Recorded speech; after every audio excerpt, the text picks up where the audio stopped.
Assalamualaikum warahmatullahi wabarakatuh. Selamat pagi, salam sejahtera untuk kita semuanya. Shalom, Om Swastiastu, Namo Buddhaya, Rahayu. Bapak Ibu saudara-saudara peserta upacara yang mulia, saya ingin mengawali amanat ini dengan sebuah cerita tentang seorang petani. Namanya Pak Subari. Mungkin Bapak Ibu tidak kenal. Beliau berasal dari desa Kalibareng, Kecamatan Patean, Kabupaten Kendal. Pak Subari ini petani biasa, bukan juragan, juga bukan tuan tanah. Tapi beliau sangat berjasa, tidak hanya untuk desanya, tapi juga untuk Jawa Tengah. Jasa Pak Subari ini terkait dengan program pembangunan 1000 embung untuk mengatasi kekeringan. Nah, salah satu kendala program ini adalah ketersediaan lahan. Sebab tidak semua desa yang kekeringan punya lahan untuk dibangun embung. Solusinya sebagian embung menggunakan lahan milik desa. Nah, suatu ketika Pak Subari ini datang, beliau dengan lugunya bilang mau menghibahkan tanahnya untuk dibangun embung. Katanya, kasihan petani yang ada di desanya, karena kalau musim kemarau, sawah-sawahnya kering. Berapa yang beliau sumbang? 100 meter persegi? 200 meter? Tidak, Bapak Ibu. Beliau merelakan tanahnya 1.800 meter persegi.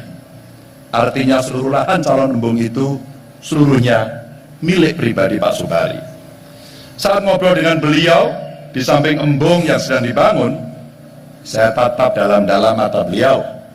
Kemudian saya bertanya begini, Pak, jenengan ridho, jenengan ikhlas jika seluruh lahan milik panjenengan ini dibangun embung? Pak Subari tidak langsung menjawab. Beliau justru tersenyum lalu melihat petani yang lain yang ada di sekitarnya. Kemudian menatap saya sambil menjawab, ikhlas Pak. Ini buat para petani dan anak cucu kami nanti. Ya Allah, Bapak Ibu sekalian, maknya hati saya mendengar jawaban itu dan langsung saya cium tangan beliau. Embung itu langsung dibangun, anggarannya kira-kira 3,4 miliar dan insya Allah akhir tahun ini selesai. Dan insya Allah bisa dimanfaatkan oleh para petani yang ada di sana. Bapak Ibu yang sangat saya hormati, Pak Subari adalah contoh pahlawan hari ini. Darinya kita belajar, untuk jadi pahlawan tidak perlu punya kekuatan super, tak perlu jabatan yang tinggi atau kekayaan yang melimpah. Cukup dengan keleluasaan hati dan kesediaannya untuk berkorban. Peserta upacara yang sangat saya muliakan, semua orang berhak dan bisa jadi pahlawan bagi siapa saja, termasuk bagi negara. Para pejuang kemerdekaan termasuk Bapak Ibu Legiun Veteran dan Angkatan Bersenjata sudah pasti mereka menjalani hidup sebagai pahlawan, mengorbankan diri. Para pendiri republik ini dan punggawa-punggawa pemerintahan tidak perlu diragukan perannya dalam perjuangan, termasuk juga para petani, pengusaha, pekerja, aktivis lingkungan, kaum-kaum intelektual, mahasiswa, guru, dokter, perawat, dan seluruh tenaga medis yang kita tahu betapa susah payahnya mereka berjuang di masa pandemi demi kehidupan. Maka berjuang dan berkorban menjadi sebuah kewajiban bagi mereka-mereka yang menginginkan kebaikan di masa mendatang. Perjuangan dan pengorbanan adalah kata-kata yang sangat biasa sebenarnya kalau kita dengar, tapi maaf, tidak semua bisa dan mau melakukan untuk itu. Karena itulah kita menghargai jasa Pak Subari. Penghargaan setinggi-tingginya juga kita haturkan kepada Mbah Sadiman yang selama 25 tahun menghijaukan bukit-bukit tandus yang ada di Wonogiri. Pak Ridwan Sururi yang dengan kudanya berkeliling membawa buku untuk anak-anak desa di lereng Gunung Slamet yang sangat terkenal dengan perpustakaan kuda. Kita juga dibuat kagum pada Dr. Lee Darmawan yang beberapa waktu lalu datang ke rumah saya yang menceritakan pengalamannya dengan rumah sakit apungnya di Nusa Tenggara Barat. sudah 200.000 kurang lebih pasien di pulau-pulau terpencil sana diobati dengan cuma-cuma. Kapalnya tenggelam Bapak Ibu.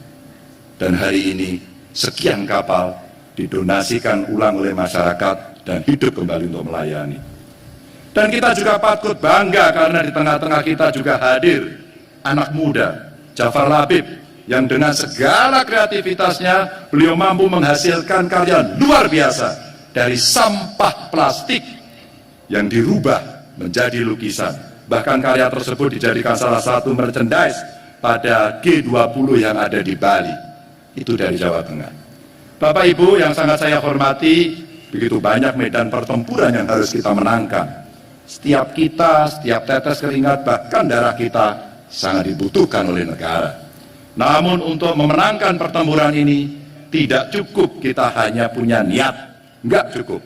Kita juga butuh strategi sebagai arah perjuangan agar kita tidak membangun dengan asal-asalan, agar potensi sumber daya manusia dan kekayaan alam yang kita punya tidak dikelola serampangan.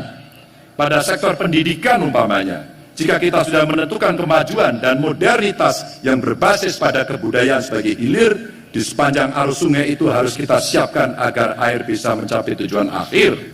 Maka universitas, lembaga pendidikan bisa menjadi bendungan atau waduk untuk menjaga suplai segala kebutuhan, karena sifatnya sebagai penopang utama kehidupan yang kita harapkan. Ada juga peningkatan kualitas universitas dan lembaga pendidikan, dan itu menjadi sebuah kewajiban.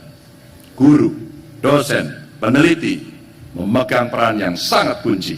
Maka peningkatan kualitas mereka adalah hal yang pasti.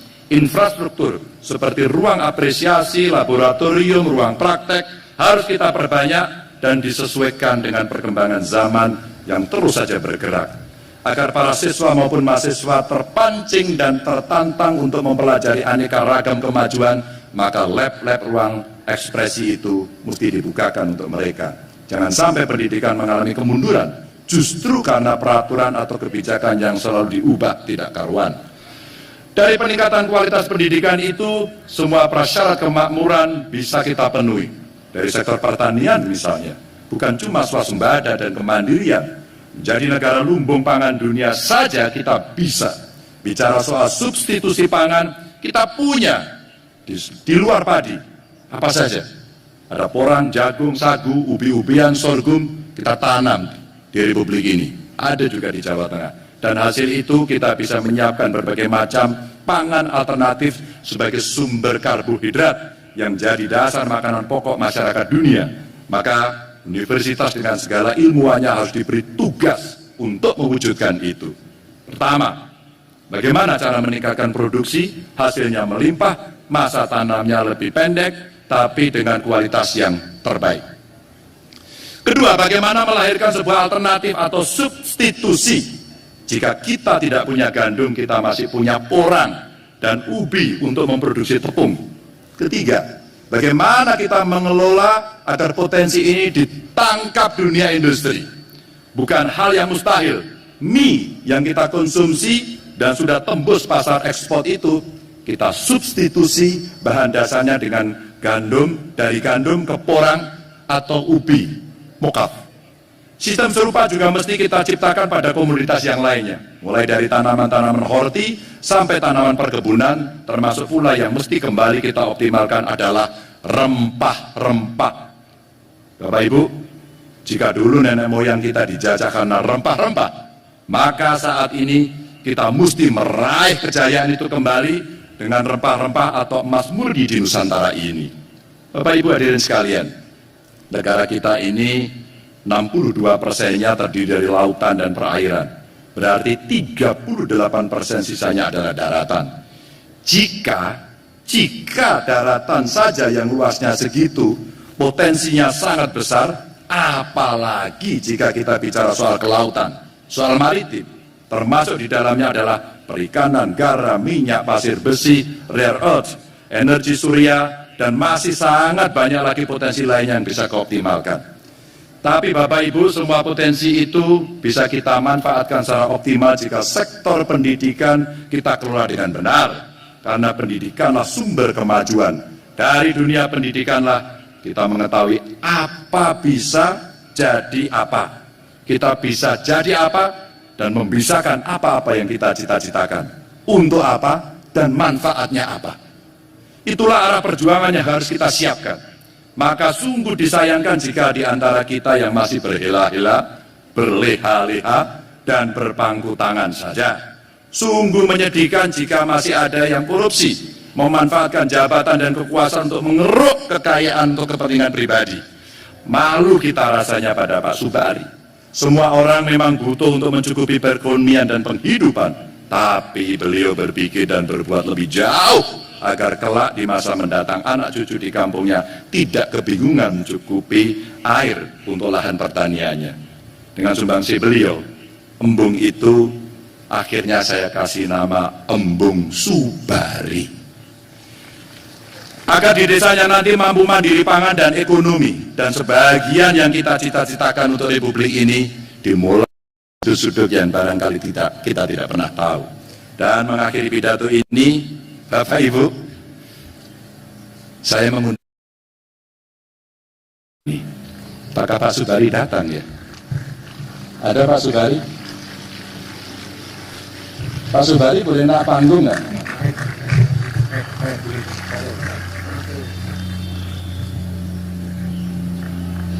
Anak-anak kita, tetangga kita, siapapun di antara kita bisa menjadi tokoh-tokoh inspiratif.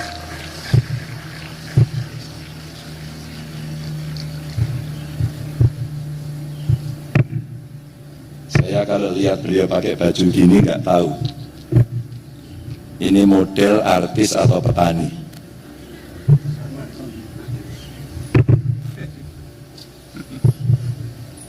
Sini.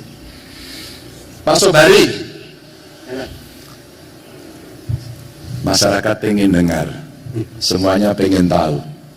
Kalau Pak Subari ikhlas memberikan tanahnya untuk dibangun embung itu kenapa? Ditolak wis. Ibadah Pak. Kalau aja pakai kayak masalah kebutuhan itu, kebutuhan lingkungan petani ini ku terus kekurangan air, ngene kula kelebihan. Apa kelebihan saged dipun merata dan khususnya kali bareng kula ikhlas. Sampeyan yang ngomong karo bojone. Wis ten. Ya izin. Ya diikhlaske. Insyaallah. Tepuk tangan dong. Sakjane ngimpine jenengan ku napa to kok nganti ikhlas? Nih tanahnya saya berikan 1.800-an lagi.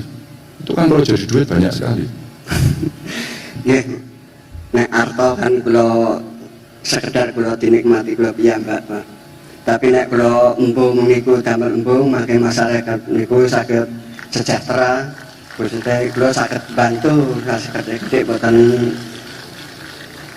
kataun. Masya Allah. Nek arto kan tinggi kula piyambak, Pak. Kalau embung bisa dipakai semua. Sebuah pengorbanan yang sangat tulus. Dan tentu saja Pak Subari, saya mewakili seluruh rakyat mengucapkan sangat-sangat terima kasih, super terima kasih atas ketulusan dan pengorbanan panjenengan. Beliaulah pahlawan sejati untuk wilayah terdekatnya. Tepuk tangan untuk beliau. Matur nuwun.